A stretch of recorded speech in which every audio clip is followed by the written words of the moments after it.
Hello and welcome to First Post. The last couple of days, we've spoken a lot about Pakistan and Pakistan-sponsored terrorism and how India has been a victim of that. The fact is, India is not the only country that's been victimized by Pakistani terrorism. Within the region, you've got the example of Afghanistan as well, a country that has suffered because of Pakistan's proxy wars and terror groups. So to discuss this, the sort of impact Pakistan's terrorism has had on South Asia, let me introduce my guest, Maryam Souleyman Khil, who is an Afghan MP living in exile right now in the United States. Thank you so much, Maryam, for speaking to First Post.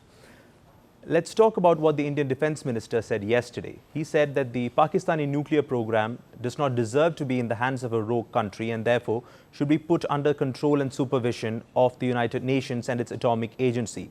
Do you think that's something other world powers are going to get behind? And do you personally think that's necessary? I think this is an excellent question. And why would Pakistan ever want to give up their nuclear weapons? That's what they've been leveraging for decades now.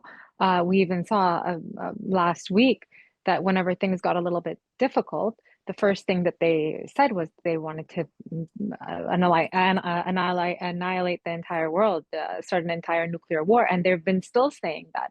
So the management of it would be a great first step, but denuclearization is the only solution for a country that's been harboring terrorists and supporting terrorism for decades now. And they can't hide it anymore. They've been peddling the same lies over and over again. So the time is up. A country that harbored Osama bin Laden, who proudly stands behind a terrorist funeral with their military servicemen, where their head of their head of PR of General Chaudhry, who's the son of a UN and US sanctioned terrorist, is running the entire propaganda of ISI and the entire country. How can we trust these people with nuclear weapons? What responsibility have they ever showed to their own people, let alone the global community?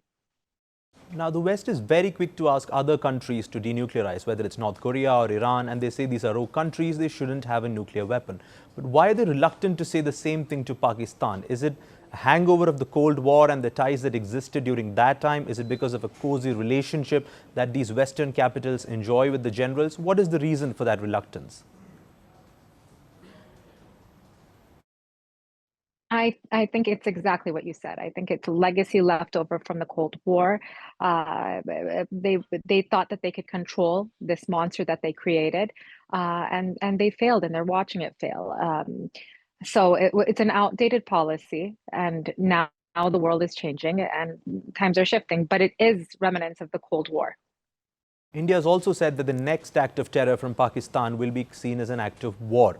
This is a significantly escalatory but important doctrine that's been rolled out by India. Do you think Pakistan will be deterred by this, or will they be tempted to test it out in the coming future? I think the only support that Pakistan has currently is between China, a little bit from Turkey, maybe just on social media. And I think China's main goal is to economically cripple India as much as possible. So even if Pakistan doesn't want to do it, and they know that India is stronger, and they know that they'll lose to India, they're still going to do it just for that chance of survival. You mentioned a lot of countries there, including China. Would you say that the Chinese are using Pakistan as sort of a proxy to keep needling India on the western frontier? Definitely, definitely. I think that one of the biggest threats to China right now is India. Economically, the relations that India has built through the decades with the entire global community. And so getting them busy in skirmishes and wars with Pakistan for God knows how many years would benefit China tremendously. So I hope that the global community gets together and understands that it's in everyone's benefit, not just the region, but the whole world, socially, economically, security-wise, to neutralize the threats that are coming out of Pakistan. You've said on social media that Pakistan is on the verge of an implosion, and we have seen problems in Balochistan. We've seen terror threats in Khyber Pakhtunkhwa as well. So do you think that a desperate Pakistan, which is on the verge of implosion, could be a more dangerous Pakistan that will be keen on plotting more terror attacks to consolidate the regime's position?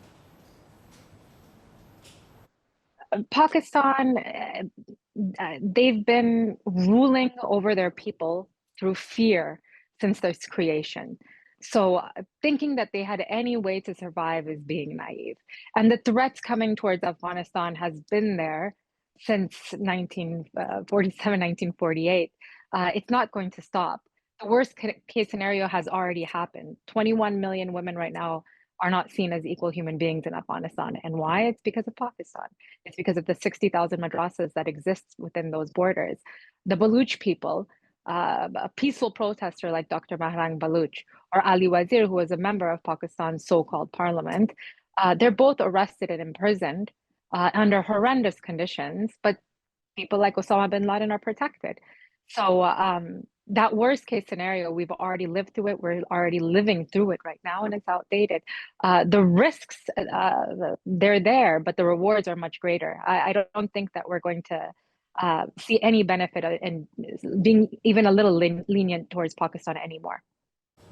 Like I just said at the start, we are talking about how Pakistani terrorism has bled India, but the fact is this is a regional and probably a global problem right now, because Afghanistan too has suffered at the hands of Pakistan and Pakistan-sponsored terrorism, has it not? Pakistan has stolen Afghan culture, has destroyed the Buddhas in Bamyan. Pakistan has poured oil on the fire of ethnic tensions within Afghanistan, and they're currently doing it as well. Pakistan has created divisions from Mujahideen groups to Taliban groups to Afghans on different levels. And their entire goal is to keep Afghanistan destabilized. They don't want it to collapse, but they want it destabilized because this is when they benefit the most. They cry about the refugees that have been in Pakistan, which we consider our own land, which we consider our own people. But who benefits the most? They call us names, but Pakistan has benefited the most. They've taken money from every donor for hosting Afghan refugees. They make money off the taxes. They make money off of the Western unions, and then on top of that, they misuse the people. There's human trafficking that goes around everything.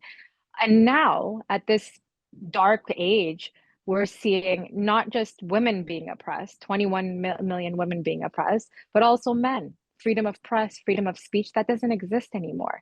So Afghanistan has seen countless lives lost due to Pakistan. Afghanistan has seen countless schools burned down. And for what? Because a very insecure nation made their money and made their nuclear power off the blood of Afghans. I wonder then what the long-term solution is, because talks have clearly failed. And when India tried to create a military solution to the problem, the world suddenly gets involved and says, you know what, we should de-escalate and stop this conflict. So how do we neutralize this terror threat from Pakistan in the long term?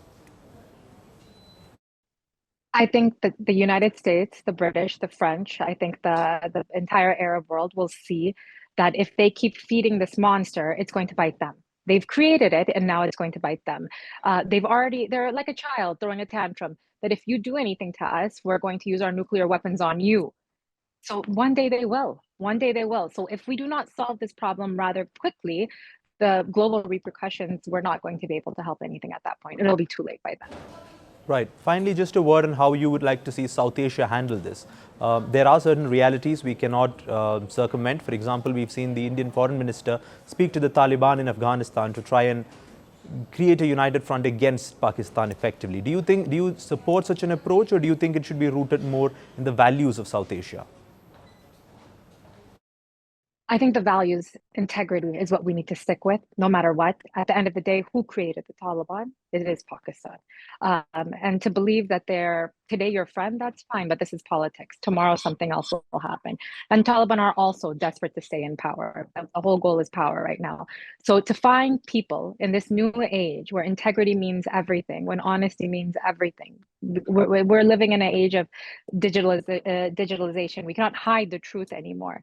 So seeing real leaders come out, be really honest, and put our region and our people first, economically, security-wise, liberty-wise, being proud of who we are, no matter where you're from. So I hope and I pray that leaders can get together in the region and unite and get rid of this cancerous project called Pakistan.